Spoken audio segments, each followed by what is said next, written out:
Hello, everybody. And it's not long now until our 10th annual P2P Transformation Summit on the 4th of June at the Hurlingham Club in London. And I'm delighted today to be joined by Gert Sylvest from our headline partner, Tradeshift. Hi, Gert. Lovely to have you with us. Hi, Ellen. Nice to be with you, and thanks for hosting this. It's an absolute pleasure. And we're delighted to have Tradeshift back as our headline partner again this year. But for you, Gert, it's your first time with us. So what are you most looking forward to about the event? So I think first of all, spending a day together with some of the best professionals in this space. P2P transformation is really at the heart of what we do at Tradeshift. So and the area is going through so much change these days. There's hardly any area of the practice that is unaffected, whether it's kind of software, P2P networks, it's growth of e-commerce and the pressures that put on supply chains, whether it's product innovation, advent of AI and how it's used in the procurement process, and the geopolitics and stability and of supply chains and pressures on suppliers. And there's so much change happening these years, which I also think makes it super exciting. And being at an event where you can engage with people and hear what's their top of mind right now in the business and in the work they're doing, I think to me that's just a fantastic opportunity. So really looking forward to that.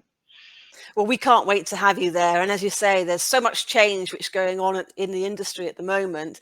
Getting people together in the same place to talk about that is a fantastic opportunity for everybody. And our theme this year is people, process and purpose. And for Tradeshift, just hearing about what you're talking about just then, what do you think are the most important element when you're talking about a transformation program? That's a good question. They are, of course, all three important. I'll probably pick two: people, and purpose. So I think what we're doing at Tradeshift is very much also focused on a little bit what kind of sits outside of the business. So the relationship between buyers and suppliers and digitizing that.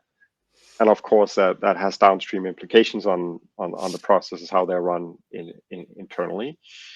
But I still think we are an industry where 85% of the global digital trade is not really fully digitized, and the relationships are fully digitized.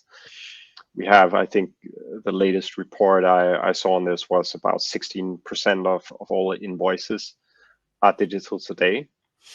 And I read an interesting McKinsey report from 21 that documents how 70% of all digital transformation projects they really fail to meet their goals, and their clear conclusion is it's a lack of engagement with people that leads these transformation projects to fail. And I think some of the same is true in the supply chain as well, because it is all about the relationships. And I think very often companies fail to make that plan for how does every participant in that digitization get an outcome, get value out of the digitization, because it is hard work, it is transformation. So I think, yeah, people on purpose, people got to understand what's in it for them, whether they're employees and their suppliers or play any role in the transformation. And I think that's so important, isn't it? Actually understanding the why of something. So that whole purpose of why you're doing something is really key to buy into people's hearts and minds. And I think from what you're saying there, unless you've got the people involved in that project, it's almost doomed to fail. So why do you think it's that change management piece often comes at the very end of that transformation program when people are thinking about it? Why do you think that whole people element sometimes comes last? It's a good question, and I think there may be multiple reasons for it. So first of all, I guess it's just natural for anyone to be focused on the outcomes. So what is we are trying to achieve? So there's a lot of focus on the end state and how to get to it, and a little bit like the mechanics of how to get there. But it is also kind of one-on-one. Everybody knows that change is hard, and making these changes often involves changes to the organization and the outcomes that people are expected to deliver, and so on and so forth. But I also think it is actually really hard, because often when you go through transformation, you're changing some underlying fundamentals of the incentives models involved, how you're organized, things like that. And that's probably the hard part, getting that right, planning for it, investing in that kind of engagement, and making sure everybody understands where we're going, because there are so many people in larger organizations and larger supply chains that play a role in making that happen. And that means you essentially need to have some sort of plan that highlights all the stakeholders in this, and what is it that makes the boxes tick for each of the participants. And that's crucial, isn't it? That what you've just said there is really crucial. Understanding what makes it tick for each of those participants. So there are so many people involved, and the key element, as you say, is identifying who they are. And once you've identified them, okay, what's their purpose? And that's the key thing, isn't it? And I suppose that goes back to what we were saying just now, is understanding the why as well. So those people and purpose element are really key to tie into each other. And of course, we're going to be talking about some of those elements at our event on the 4th of June. So bearing that in mind, how does Tradeshift approach an implementation program? Yeah, great question. I think it touches on some of the elements you just mentioned there. Like, so number one, figuring out who is actually involved. So when we are involved in essentially what you could say is transformation in the supply chain, which is about digitizing the relationship between buyers and sellers, the first thing we got to realize is that often buyers and sellers have different objectives. So, and again, the objective of maybe the treasurer, the CPO function, the AP function, they might be different at different levels in the buyer organization, and the same for the seller. And for the buyers, often it may be extending the payment terms, it may be achieving greater process efficiencies. But then on the vendor side, they might have other objectives. It might be, I want to get paid faster, I want to get paid more effectively. Whatever I do, it got to work across multiple buyers and so on. So I think step one is recognizing that there are very different participants, and they may have different outcomes that they would like to optimize for in that process. And I guess that goes back to relationships then, doesn't it? If you're talking about actually understanding what that individual or that organization is heading towards, what they want out of that relationship. Yeah, no, I think it's exactly right. And as we engage with some of our larger enterprise clients, we definitely see players in different categories. So what we've seen in the automotive industry, for example, is that there is now in certain areas a really, really hard competition for the best vendors, because with the advent of electric cars, that has really shaken up the supply systems here. And that means really understanding what is it we can do for our vendors in that relationship has become more of a focus area for procurement, and really investing in that, on understanding that. And in other industries, less so. So I think it exists there in pockets. It's interesting hearing you say that, because one of the key elements at the P2P Transformation Summit, at the end of the day, we're going to be celebrating some of the success in the industry, and some of those things that we've been talking about in our conversation today, including understanding the suppliers within your organization.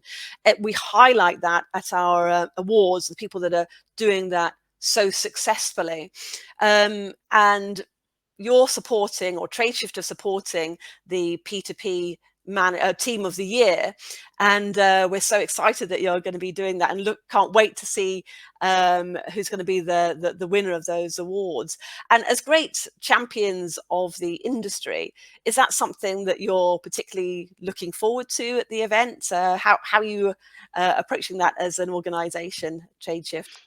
Yeah, no, absolutely. That's kind of a highlight. So I think everywhere, fewer people are expected to do more faster in a world that's more complex, and where the production cycles are just speeding up, and the complexity and diversity of products you're putting up. So it is fewer people doing more. So I think it's great to be at an event where essentially we are recognizing the people, the teams, the businesses that are at the forefront of the industry, and make a difference. And I think hopefully it's rewarding for those getting recognized. I think it puts a spotlight on the people behind great performance, great innovation, and so it drives conversations, and I think it's those kind of things that helps drive the practice forward. So really looking forward to that part. Well, we can't wait. It's a big highlight at the end of our event, and of course it's our 10th annual event, so it's extra special this year. So we can't wait we have lots of nominations in, and we can't wait to share some of those finalists, and of course the winner of those awards later on the 4th of June. And of course, a big element of the industry and of the event itself is talking about trends across procure to pay. Where do you at Tradeshift see the industry heading in the future? I think there are a lot of Crystal ball. interesting, yeah, a lot of interesting trends there, and a lot of stuff happening in the industry, and not just from say the players that we are used to compare ourselves with, or the players that fit squarely in the Gartner quadrants, whatever. I think it's coming a little bit all over the place, but maybe two areas to highlight, and two areas that we are watching very closely. That's in the space of artificial intelligence and machine learning, Yeah. and it's in the space of payments and fintech. So if we look at AI, I think there's no doubt that on the technology level that a step change has happened over the past years. I think everybody and their parents and grandparents or whatnot by today will have tried some sort of consumer facing AI, or being exposed to pictures or stories. So there's something happening there. I think in the area of P2P, definitely. We talked a little bit about teams getting smaller and smaller, and I think in the past, where you had this approach to very much centralizing the procurement, I think everyone is looking for patterns today on how, again, they can maybe decentralize the procurement, and put tools in the hands of every employee in the organization that helps the organization overall drive a smarter spend, and optimize for whatever the goals are, or the change that are going through. And I think the emerging players we see in the space of AI and machine learning are also trying to come up with tools, conversational interfaces, expert advice, generated RFPs, RFIs, and other things that can help every employee kind of get a little bit of procurement superpowers. So I'm very interested to see how that space develops. And I think also on the kind of a little bit harder science side of things, how you are able to, from electronic transactions, understand what is the spend about, and giving that insight back to the organization. What are we spending our money on across all these different categories? So that ability to understand, categorize, and forecast the spend, I think is really, really interesting, and a lot of innovation, both early stage and more mature, happening right now. And getting that visibility end to end makes a huge difference, doesn't it? Especially when you've got AI involved in that process. And I like the word that stuck out for me, those superpower. Now I love that. If we can superpower our organizations, it's going to make a huge difference to what we can gain out of them and be more productive in what we do as well across procure to pay. And of course, you're going to be hosting a session on embedded finance as well, aren't you? So we're really looking forward to sharing that with the P2P network as well. And also, you're going to be introducing our keynote speaker, Tim Peake. So again, we can't wait for that, and really looking forward to that opening keynote. And can I say, it's going to be out of this world. I had to put in a cheesy bit there. So we're really looking forward to having you guys there. So we can't wait to welcome you to our 10th annual P2P Transformation Summit.